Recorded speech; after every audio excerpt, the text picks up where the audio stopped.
have control. Breach in 5, 4, 3.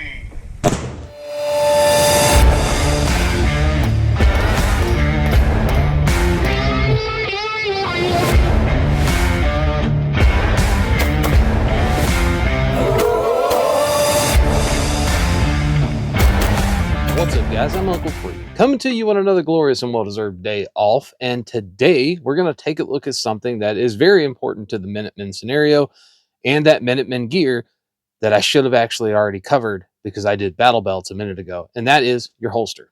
So if that sounds fun and interesting to you, maybe you're confused and you have no idea what level 1, 2, 3, 0, 4, any of that crap means, or you're in the market for an actual holster to use for your battle belt situation.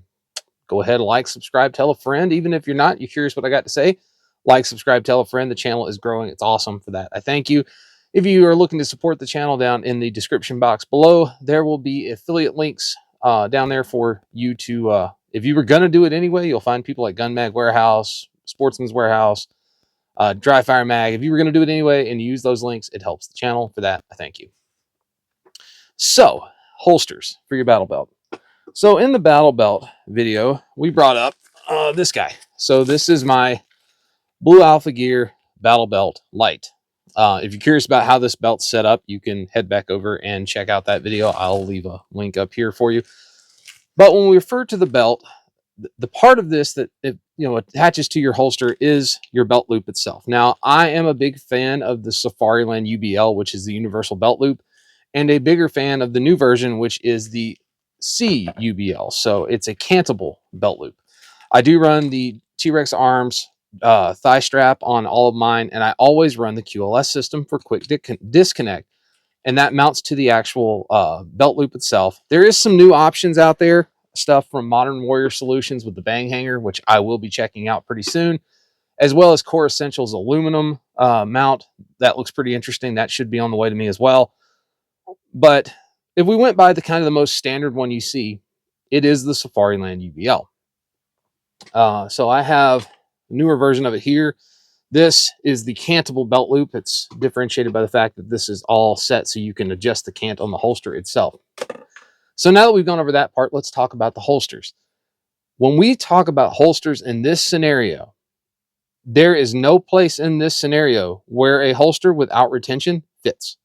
So I know you love your T-Rex Ragnarok or your insert brands Kydex holster that you bought and you use it on the range and you love it and you've never had your gun fall out. Cool. I will also tell you have not done enough stuff in it, because any holster without actual active retention in it, you will yeet that damn gun eventually. It happens to everybody. I've seen guys yeet their guns with stuff that had retention in it. It is what it is.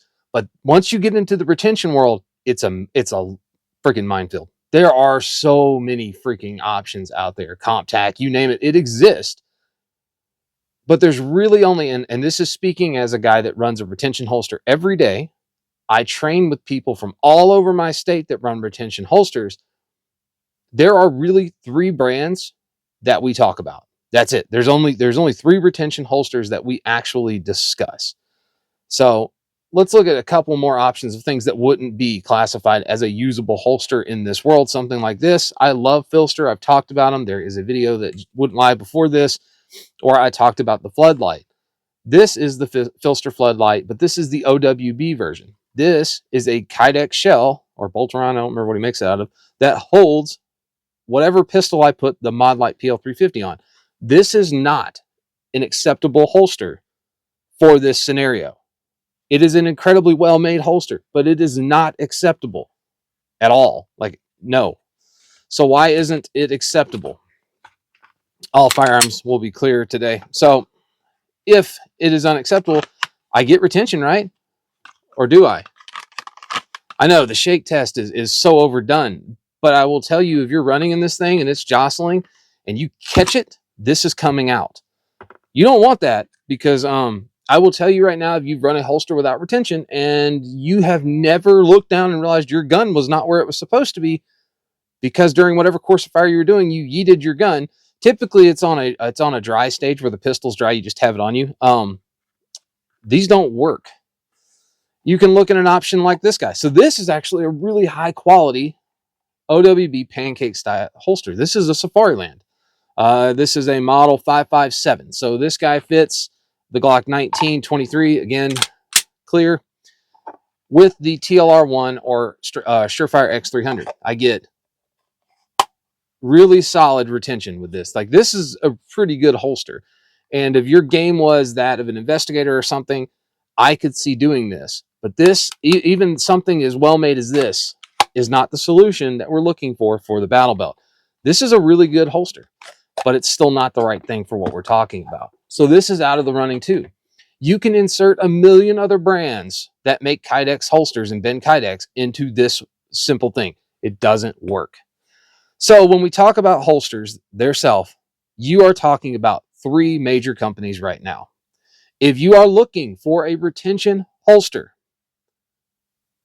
you need to buy from one of these. I know I'm selling stuff, I'm shilling. I'm not. Like, Safariland never gave me crap. Like, none of these other companies have ever given me anything. But I know from talking to other guys using them myself, there are three holsters that we all stand by that are duty rated, that will take the abuse and still continue to work. And we're not talking about just drawing the gun on the range. We're talking about dynamic classes where people are physically trying to rip your gun off of your body. These holsters make it. The ones I'll mention a couple at the end, they don't. But suffice it to say that anything that has no retention on it, regardless of how good the friction fit is a no-go for your belt. It's a no-go because I don't care if you've never had it happen. You will lose that gun eventually because your holster doesn't have retention. It's just how it works. So when we talk about actual duty rated holsters, Blackhawk. Now, in saying Blackhawk, I'm going to go back and I'm going to tell you a no-go holster right away, and that is anything Serpa. So the Serpa level 2 you buy at Walmart, the Serpa law enforcement level 2s, even the level 3 Serpas are a no-fly zone. I don't even have one to show you. I've run them in the past. There are a lot of classes and agencies and training events where you cannot bring a Serpa holster with you. And one of the reasons you cannot bring it is, let's say, because of the way the Serpa activates, it activates right here for your lock. That has a bad habit. If you fight with somebody, you're wrestling, gets dirt in it, that it will actually seize up and you will need to cut that holster apart to get your gun out.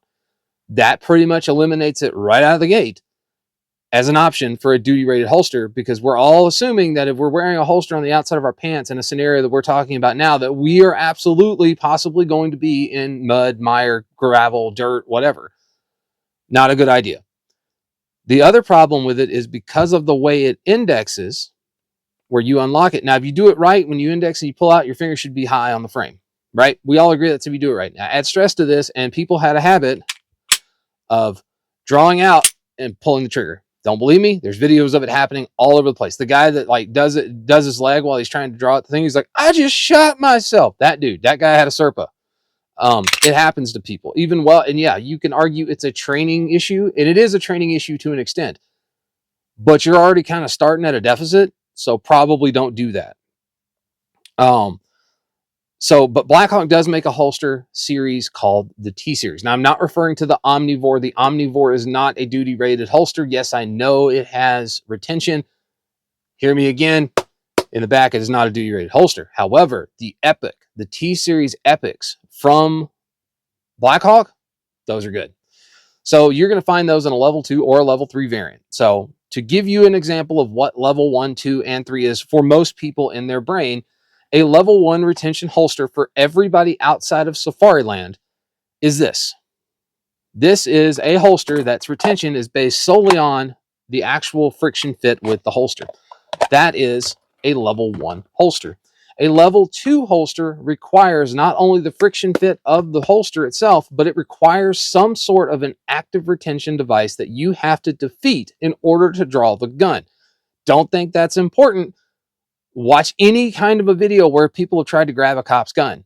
A lot of times what saves that cop's ass is the fact that the gun didn't come out of the holster, because a lot of the stuff is designed in such a way that you either have to hit things in a certain pattern or you have to manipulate something from an angle only you can get to in order to draw the firearm. That is why it's important. I had a discussion the other day with a guy, I don't remember if it was on YouTube or if it was on Facebook, where we were talking about open carrying. And I made the comment that if you are going to open carry, by all means do it, but run a retention holster. because somebody can walk up behind you and just lift your crap out if your stuff doesn't have an active retention. So the Safariland level 2, level 3 availability, if you were going to do the Safariland, I would say level 3. I have one. It's not down here. I left it at the range. However, the way it's set up is you come in and you hit a lever and it deactivates the hood itself and the bail. And then you come finishing your grip, you hit a button down and that releases the gun. That is a level 3 holster for Blackhawk and most everybody else. Then the other one that is really hot to trot, and I have one, it's at my station right now because I'm still screwing with stuff on it, and that is the Alien Gear Rapid Force. I was one of the initial people when I was informed of the Alien Gear Rapid Force holster years ago that I laughed because I was like, there's no freaking way. It's an Alien Gear. Like, here's the thing. Alien Gear makes some really comfortable stuff and they make a lot of cringy stuff, but then they did this thing like the Rapid Force holster, and even people like me that were against them spotted them, were like, holy God, that's awesome. They are set up in such a way that it is very easy to pick out the holster you want. Their website's very easy to deal with. Price point wise, they're all comparable. The Blackhawk T-Series stuff, you can get into those somewhere between $115 and $120 and about $170. You are not going to buy a duty rated holster for cheap monies. It doesn't happen. There are some options that exist, but overall, like basically standard for the course is duty holsters are expensive. Then you move over to the Alien Gear stuff. And if you added in all the things you would possibly need for the Alien Gear stuff, like their quick disconnect, their belt loop, for the light that you had and all this other stuff, their hood for the red dot, what have you, you would spend somewhere between about $120 and like $200. Again, but they're worth it, man. The guys I know that have run them can't break them. And the one I've played with, it's really smooth. It's very fast. Like, it is faster than the other options out there.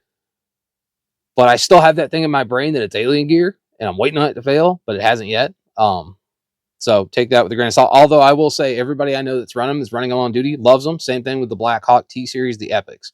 And Epic is EPOCH, Epic. And then that comes to the basic standard for duty grade holsters, and that is Safariland. There is a reason Safariland is the standard when it comes to duty holsters. Nobody else has that track record of just raw durability. When we do classes for DT and stuff as law enforcement, we have moments where the guy we're fighting is physically trying to rip the holster off our body. Safarilands don't fail. That saying, I've never seen a Blackhawk T-Series Epic fail, and I've never seen a Rapid Force fail. But I've seen a whole lot of Safarilands not fail. Now, I know when people think of Safariland, immediately your head goes, oh my God, I looked one up and it was multicam and it was like $269. You're right. They can be incredibly expensive, but there are options available that are not that much. One of the standard affairs you would see is something like this guy. So this is a 6378. So this is a Glock 23, Glock 19, and it's got what's called the M3 light. So that is the M-Sight M3. If you get an M-Sight M3 compatible holster, it will fit Surefire X300, X300U, TLR1. It will also fit the Modlite PL350 with a modification that I'm going to show you. I do not have any of the new 7000 series Safariland holsters. I've had two. I've broke two. I don't like them because they're welded here out of a different material. They're very cool, and they are very durable. But I've never broken one of these, and I've broken two of those. That rubbed me the wrong way, and I stopped, and I went back to the ones that I knew and loved. I will also say from an outspec, these are a whole lot more professional looking than most other stuff. These don't feel cheap. They're incredibly well made.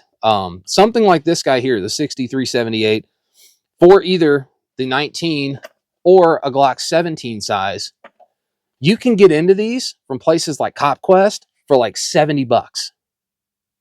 Now, they will come with this paddle. I don't recommend paddles because I don't.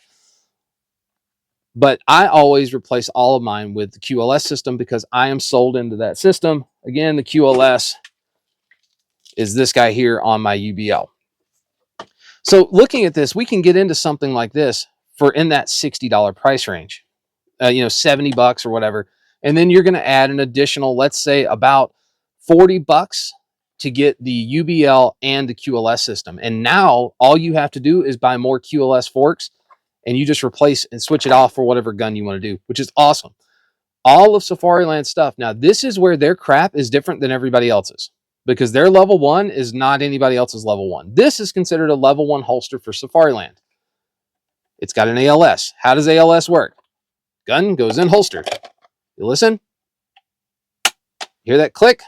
That click is the hood the locking system engaging on the ejection port. So when I would come down to draw the gun, my thumb would index off of this when I get my grip, and I would be able to draw the firearm. If I do not index that grip, this is not coming out. But hit the button, it comes out every time. So this is considered a level 1 by Safariland because it takes one action to release the firearm. Now, Safariland confuses people. Their naming system sucks. Yes, all the numbers mean something, but it sucks to try to figure it out. Their level 1, 2, 3, and 4 thing is really freaking weird. And a lot of people see level 1, they're like, it's not a duty holster. It's a duty level 1 for them, which means you have one layer of retention between you and that. Now, I could take something known as their ALS Sentry, which effectively would mount here in a, well, let me find a duty. There we go. Here's a duty one. So it would actually mount back here underneath this guy. Oh, here's a better option. There we go. So it would mount here where this is. And what would happen is it would actually fold in behind this, and it would clip over, allowing it so that I couldn't access this without pulling that first and then using my ALS. So that would be a level 2. Now, there's a couple of ways you can do a level 2. You can do that. You can do the well, I'll get to that in a second. There's a million different ways we can do that. So when we look at Safariland, your most common one is going to be that ALS system. So again, automatic locking system. This one has seen some love and abuse. Believe it or not, this is the exact same holster that I showed you a second ago. Just this one started life as black. This is again for the Glock 19, Glock 23. Again, money, right? When you mount your QLS, so how they come, and then we mount the QLS fork, which this interfaces with my belt loop. So that means if I want to carry this gun, I clip it on. If I want to carry this one, which is a 17 or 22 without a red dot, I clip it on. If I want to carry my duty run, again, I clip it on. If I want to carry a red dotted 22 or a 22 or a 17, again, I clip it on. I can literally swap my stuff out 15 times a day and it doesn't affect anything. So the ALS system is probably one of the most ubiquitous footprints and like ecosystems in the holster world. Everybody uses it. So again, looking at it, standard basic level 1 from them. This, again, about $70. Get good retention. Gun's not coming out. You can't just run up and snatch this out of here. You actually have to index this. And it's really hard to index from an off position as I throw things onto the floor. So if we say that, then you would move on to a second or a level 2 with this. The most common way you will see a level 2 being done to this is that Sentry system that blocks this switch.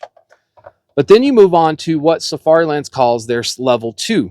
So this is an old school level 2 design.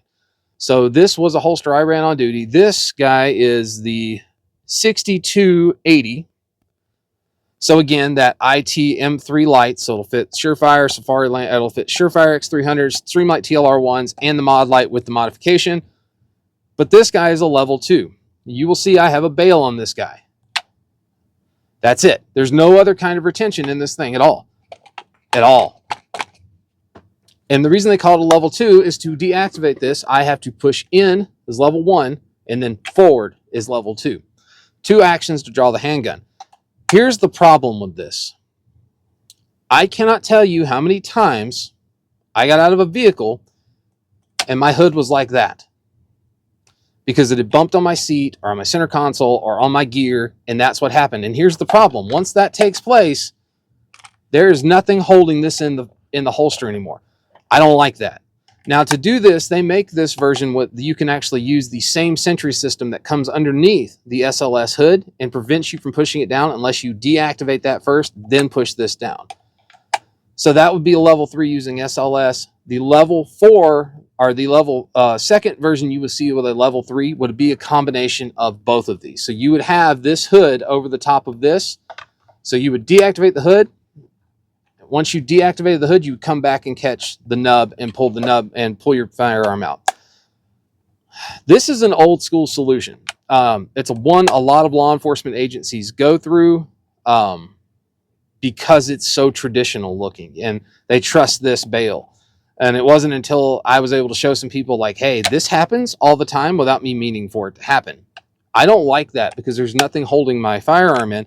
And I have, in fact, yeeted this firearm at a range because that hood came open on its own. Gun was not hot, so it didn't matter, but it was just a movement evolution, and that happened. And after that, I was like, I don't like this.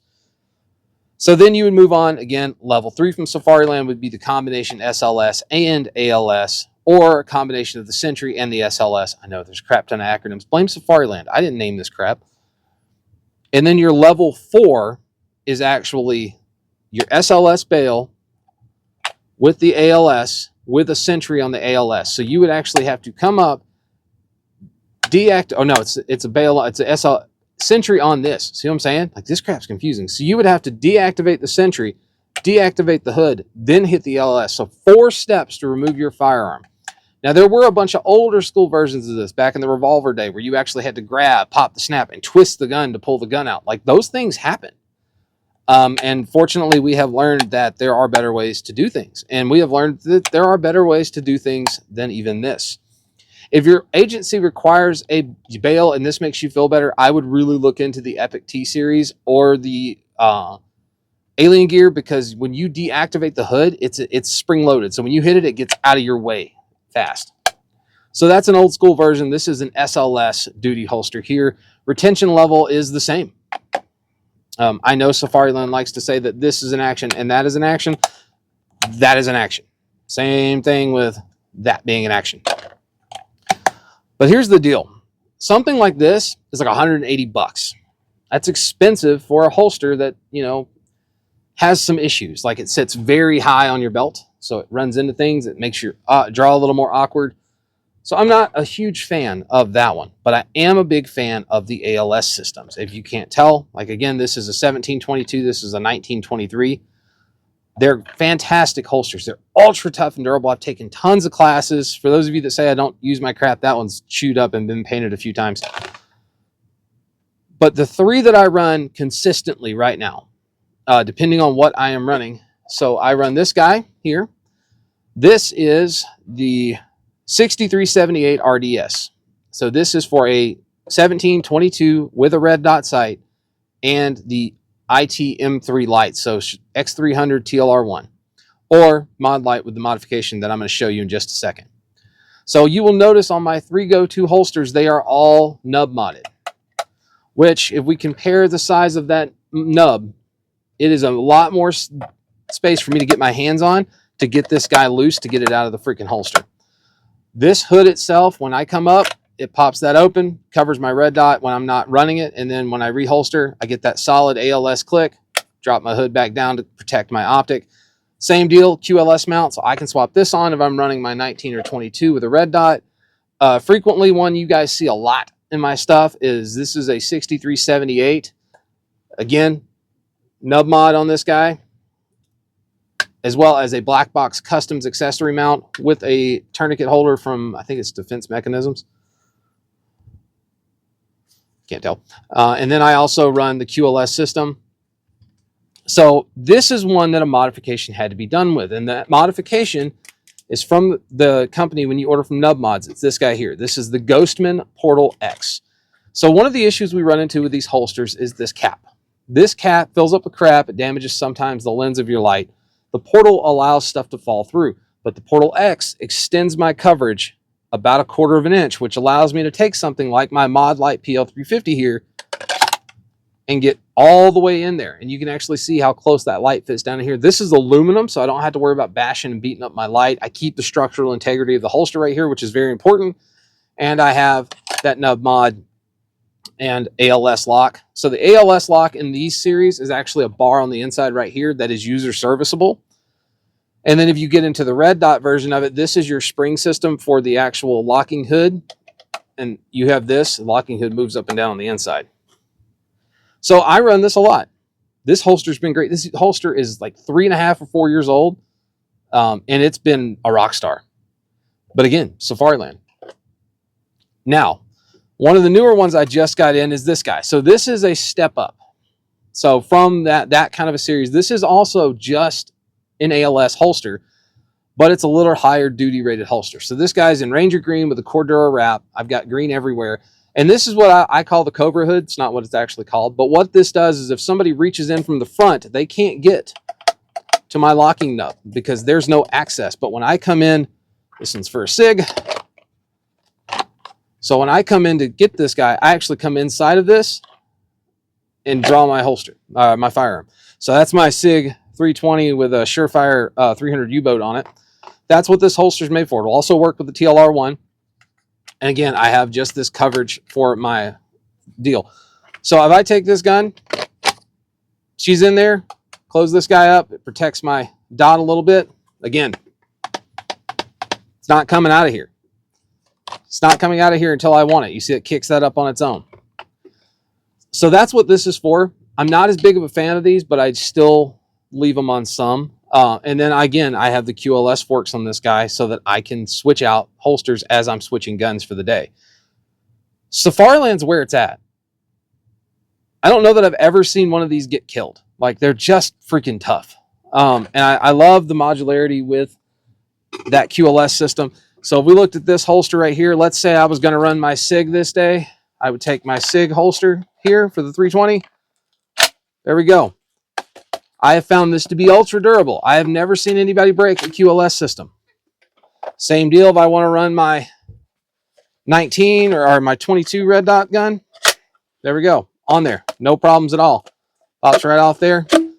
Say I want to run my duty gun on there. Same system. Back to work, right? This makes life easier.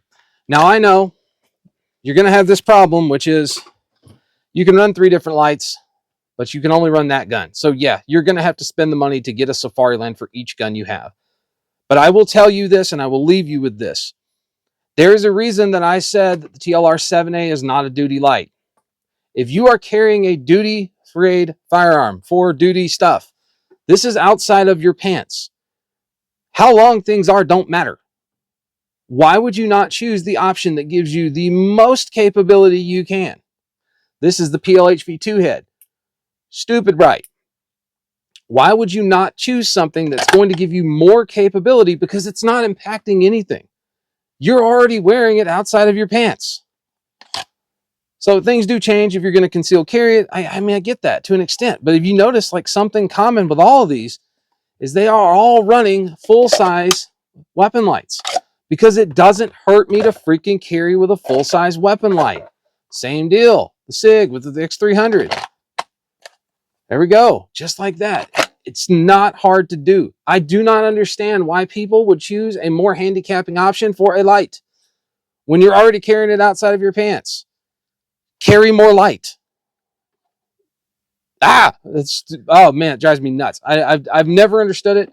I get it, man. Here's the thing. I will be the first to tell you, a 7 looks super dope on a handgun. It's very slick, very compact. And for things like concealed carry, I can see a purpose in it for some people. But that said, I concealed carry this holster, my floodlight, with this handgun all the time. And I conceal it just fine. So an option like this, where I have something like this on my pistol belt, and we're going to go a little more low vis, I pull out this, I take this off the holster, I do that, and I keep going to work. So there you go, guys. Buying a holster for this kind of stuff, comp holsters, zero retention, just friction fit holsters, this is not this world. If you're going to run a pistol belt, you need to be running a retention holster. At the very, very minimum, a Safariland ALS, because you can do a lot of stuff. You'll notice I have nub mods on almost, I actually do. I have nub mods on all of my ones that are currently in rotation for duty guns. You're going to have to spend a little money to get a really decent piece of equipment. And holsters are a place where skimping is a bad idea. So don't chance it. Get a really solid holster. Again, Blackhawk T-Series Epic, Alien Gear Rapid Force. I don't have as many reps on those as I do Safariland, but I am very in the Safariland ecosystem. I have tons of the QLS systems. All of my belts are QLS set up, and I trust those holsters every day. They're awesome. So, guys, hopefully this was helpful. Hopefully it helps you make a decision. Again, one of the places I buy a lot of mine from is CopQuest. They're really good. Don't get discouraged with the freaking naming system of Safariland holsters. Just pick the one that actually fits your gun and make sure, double check the numbers to make sure you have the right one. So that's the food for thought I'll give you. So guys, I am Uncle Freedom. Hopefully you found this informative and it helped you make better decisions moving forward for that holster for your battle belt for the Minutemen scenario. Take care of yourself. Take care of each other. Until next time, I'll see you later.